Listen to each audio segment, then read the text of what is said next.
welcome back.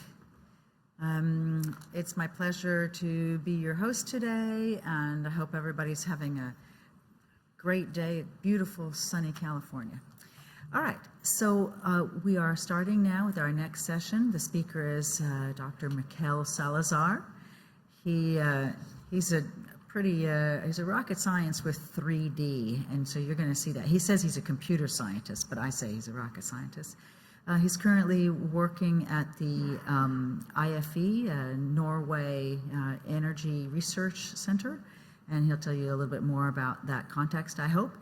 He's got a very exciting presentation with some new concepts that I hope you'll have open mind about, and he's going to do a live demonstration. So he's really, let's see, and give Mikel all the time he needs. Thank you. Okay. Thank you, Christine. Yeah, hello, as I said, I'm Mikel Salazar. And yeah, I'm going to present our work with developing a collaborative 3D editor with WebXR.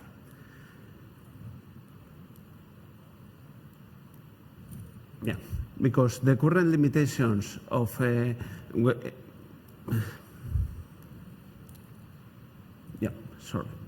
development of XR experience is limited right now due to the previous HCI paradigms, demanding the creation of the 3D models to be performed on PCs or laptops. And accessing XR experience often requires downloading an app. The main interaction model right now is through a 2D multi-touch screen, and that limits the possibilities that we have, at least in the terms of display. While it makes it easy to create simple interactions, it is very limited in terms of the perspective, in terms of the depth perception, so there are a lot of problems that we have to deal with. Yet the biggest problem that I believe we have in XR right now is, and that prevents the full adoption of this kind of technologies, is the false assumption that XR platforms are just for content consumption. And that is a big issue that we have to address as soon as possible, or we are going to end like with mobile phones, using them only for consuming content and not being able to create 3D models or other elements that will make possible to create new experiences through this system. So, in order to unleash the full potential of XR, we need to create an autonomous platform, and it's necessary to enable the users to create, not only to create those contents, but entire new interaction spaces that take full advantage of those hardware capabilities. So it is not just creating 3D models, it's not creating 3D scenes, it's creating the logic and all the elements that we need to have an experience that we can later share through the very system that we are using. And to achieve this goal, we cannot continue working with 3D meshes, because one of the problems that we graphic artists have is that we are thinking all the time of how to translate everything to a 3D mesh, triangular mesh. But there are a lot of industrial standards like AGS, BIM, and many others that operate with different kinds of 3D models that people are not aware of, and most of the time they have to import those 3D models into other applications in order to convert them. And that is preventing the use of XR platforms in the industry. So to achieve full interoperability, what we need is to actually incorporate not just the 3D meshes, but the data models and the logic systems that govern this kind of industrial applications. Okay, it could be the industrial standards, yes, but also the legislation, the traffic rules, all kind of logic systems that make what in most industrial applications requires a lot of logic, a lot of work. So In our case, for example, we are going beyond 3D graphics when we are designing the control rooms for nuclear facilities. At IFE, we are experts at allowing designers to create these kind of control rooms where everything is governed not just by the 3D models, but also for a large number of usability factors, of legislation, of many other things that have to be taken into account. But in that sense, for us, it is not as important to have a good integrated version of the 3D object that we want to present to the user. Is not as important as having the logic behind it. Because the editors we develop facilitate the design of these complex interactive spaces to satisfy the complex rule sets and employ, for example, the BIM representations where we can put everything beyond just 3D models, like, for example, who is going to install what part, who is going to replace it, when it is going to fail, and all kind of temporal security-related reasons or components are integrated within this model, and it allows us to provide a much better, a much more complete experience for the users in the industry. But when we talk about this interoperability, it is not just for interoperability's sake, but what we want to create is a new ways to communicate through the very interaction spaces that we are developing, both synchronous and asynchronously. Those that have tried, for example, Dark Souls, or those kind of games that allows you to simply place a message on the ground and enable other players to check it out later, know how important it is to be able to place, to give context to information, and to place these elements, to use the very interaction context as a way to communicate with others. But it is important to note that this collaboration is not restricted to human beings. However, because we at IFE have a lot of robots, and in many applications where radiation is involved, we have to create the interaction spaces thinking about robotic systems like Spot, or thinking like with robot swarms, like drone swarms, allowing us to map an entire area. And if one of those robots fails due to radiation, it's not a big deal compared with what will happen to a human. But these kind of advanced interaction systems that we have developed are not the end goal, because what we are trying to achieve right now is to democratize these technologies and enable others to use it. And the biggest issue is that we have had so much success applying this very same 3D editor technology that we have found many projects. And these kind of applications we can use right now and simplify so much that right now we are using them for enabling students to create their own playgrounds and communicate to their schools what kind of playgrounds they want. And in this way, there is no latency, there is no problem in the communication, because people can vote and the school authorities know what is the most popular option and can communicate asynchronously with the students. But what we have found is that as the number of potential projects increase, we needed not just to copy-paste the code from one project to another, we needed to simplify the creation of the editors by designing a framework. And that is what we are trying to present here today. A new project, an open source project, that facilitates the creation of these collaborative 3D editors. Something that it is designed specifically to maximize the interoperability among the different industry standards like BIM, GIS, STEP, GLTF. So we are not trying to replace them, but rather to provide a small glue to enable people to communicate and to import these models directly into the framework. And the idea is to create both a platform-independent and cross-platform system. And to achieve that, we are betting heavily on open standards like WebXR and other web APIs, because right now, if the demo is able to prove it, you can see that there is almost nothing that we cannot do with WebXR right now, and it is just the limitations of the software what it is currently having an impact in how to create or how to use this kind of technologies.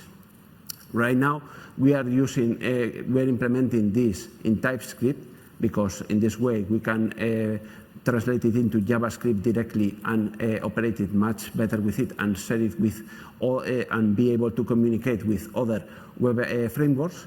But the idea is that this is also a cross-platform, cross-language system. So it will not have any limitations, and when we finally create a Unity version, you will be able to provide the very same capabilities, the very same functionalities to the users, and be able to create your applications both for WebXR and Unity or other engines. Because the objective at the end of the day is to remove barriers. This has been designed with accessibility in mind and aims to provide several solutions to issues that have been hindering the adoption of XR technologies. We have found like the biggest one probably will be the cultural barriers that separate this in the terms of not just language, but rather the argot or the lexicon that we use in different branches of engineering or on science. So if we have a way to communicate, to break those barriers, it's incredibly powerful. And the same goes when we are talking about measurement units, because while in Europe we think all the time in terms of meters, when dealing with BIM, we have found that yes, in the US, using yards, using feet is also extremely important. And with this system, the conversion will be automatic. If I create an experience in meters, you could see it in feet, and there will be no communication problem. Also, one of the things that we want to achieve by making this an open source platform is to remove the economical barriers that we have found when dealing with this kind of industrial standards, because nowadays you have to pay like thousands of dollars per year to just create a very basic 3D model of a house. I don't know exactly how much does it cost right now, but the last time I checked is like $3,000 per year per seat for a Revit license. So this kind of thing is preventing many people to accessing this kind of technologies, this kind of standards, and we want to remove those limitations. And also the idea of technological limitations that, for example, right now with the closed ecosystems in basically Apple and Android, we want to say like, no, we want to enable everyone to develop their applications and share them instantly without having to deal with uploading constantly to the App Store or to Google Play, and be able to change things on the fly. And in that way, we aim to remove many of the issues that we have currently when we are dealing with developing the entire development process of 3D applications or XR applications that depend on hardware. But basically, what we are trying to achieve is to reduce the digital divide and foster the participatory democracy with this kind of system, because it will enable every one of you to create your own 3D editors, do whatever you want with them, and even you can create base construction games. You can create ways to communicate asynchronously with other people across the world, or place just that I was here, like a digital graffiti, just to prove that you were there, and communicate with others that came later. There is no limitations in terms of what you can do with it. This is just a series of technologies, a series of standards that will enable you to communicate. And hopefully, yeah? This is no longer on the network. It seems that, yeah, it seems that it will have to be, the demo is not going to work today right here, but if you want to see it, I will be happy to show it to those interested, and I will be happy right now to answer any of your questions. So. Okay, thank you. Let's give a hand to Chimiko.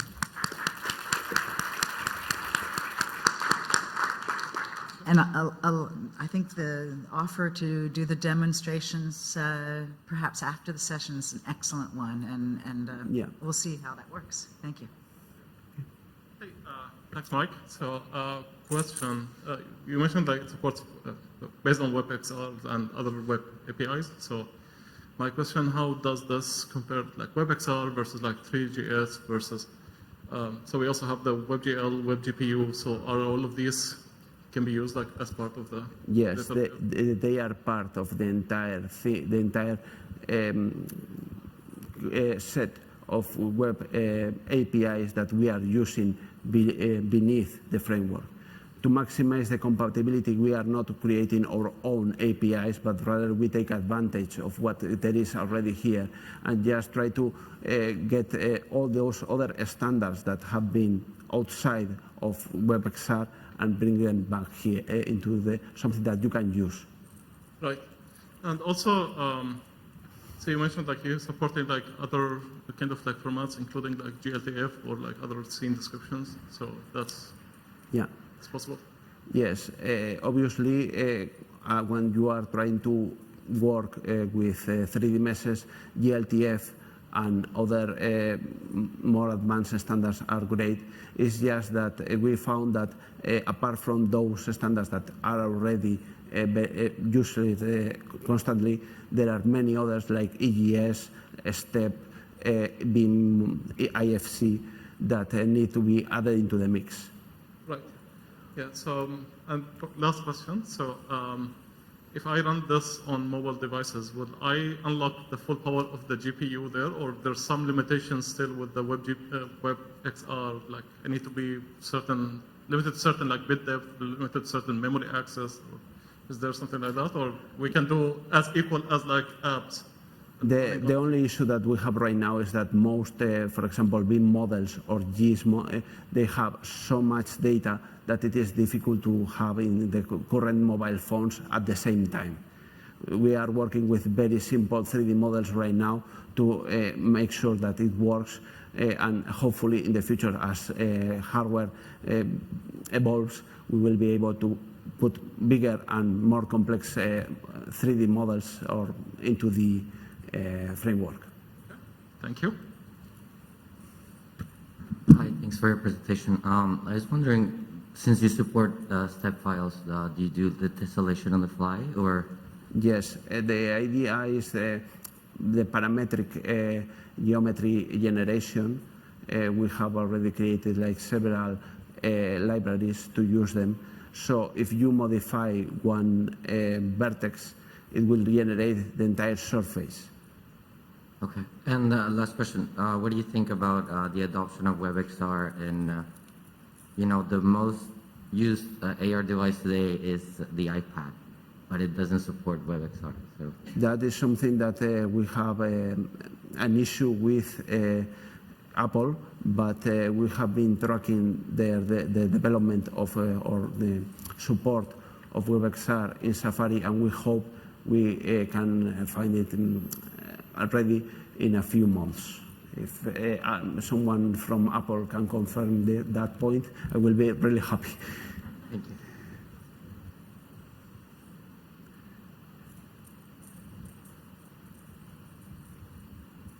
I have a question. The system that you're using is comprehensive to permit people to author and interact with new content, and also to incorporate existing content, as we just heard those questions. Do you anticipate that this will be a toolkit that you publish as an open source? You spoke of it as a framework. Is that so? What will be the way by which this reaches more people? You see what I'm asking? Yeah. Ultimately, what we want is to make it easy for everyone to create contents. Right now, we are focusing on giving developers a small framework that will enable them to create the editors. But in the future, it will enable everyone to just use another editor to create editors. Something like, it's difficult to explain, but many applications, many games nowadays, many platforms for games allows you to create your own games, and within them create your own logic to modify the game logic. So that's basically what we want to do. Hi. Where can people go to find out more? For people who are excited, how do we follow up? Yeah, right now I created the coeditor.org website, but due to the corona situation last month, it was not possible for us to create a proper platform to show what we are working right now. But by the end of the year, we will be happy to share what we have. And so please remember the name Coeditor and just wait until it becomes famous. So it's COEDAR. Yes, it is a name that reflects our goal to become more interoperable, in the sense that it makes sense both in English and Spanish, by making it a verb in both languages. Well, thank you very much. Are there any questions? Any other points? Okay, let's give Mikhail a big hand. Yeah, and if you want to try the demo, let me know.